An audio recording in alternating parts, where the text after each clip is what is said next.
Hello viewers, আসসালামু আলাইকুম। আশা করি সকলেই ভালো আছেন।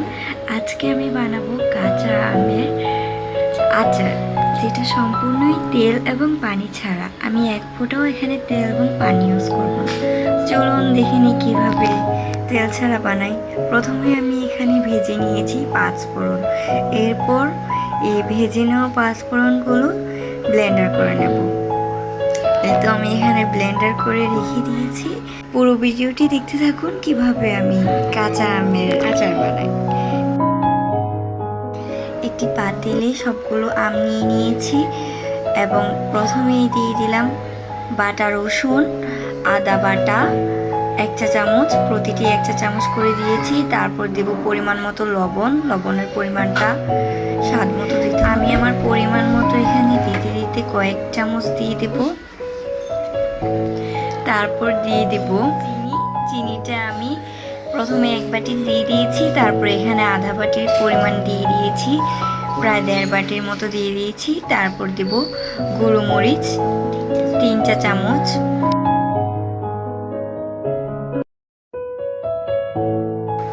তারপর দিয়ে দিয়েছি হলুদ গুঁড়ো 2 চা চামচ, তারপর চিলি ফ্লেক্স করে রেখে দিয়েছি। এটা কিছুক্ষণ পর ইউজ করা হবে আমের আচারে। এখন আমি রেখে দেওয়া আমগুলো মিক্স করে দিয়েছি, তারপর এখানে তখন রেখে দেওয়া চিলি ফ্লেক্সগুলো দিয়ে দিয়েছি। আর এখন আমি তখন ব্লেন্ডার করা 5 ফোড়নগুলো দিয়ে দেব।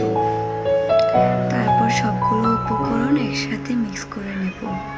ভালোভাবে নাড়তে থাকবো, নাড়ানো কিন্তু থামানো যাবে না। আপনারা চাইলে বাসায় এভাবে রান্না করতে পারেন। আমি গ্যারান্টি সহকারে বলতে পারি এভাবে রান্না করলে খুবই মজা লাগবে।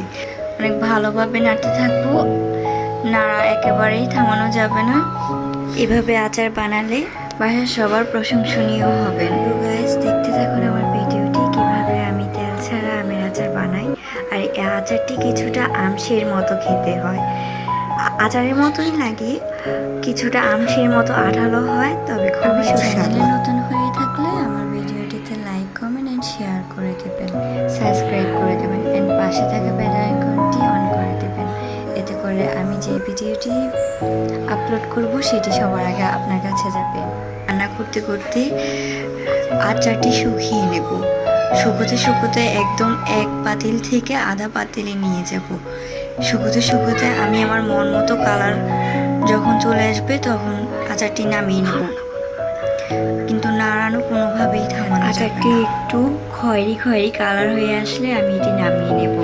আপনারা চাইলে যে কোনো কালারই নামিয়ে নিতে পারেন। আমার কাছে এই কালারটি খুবই ভালো লাগে, যার জন্য আমি এটা এই কালারই করেছি।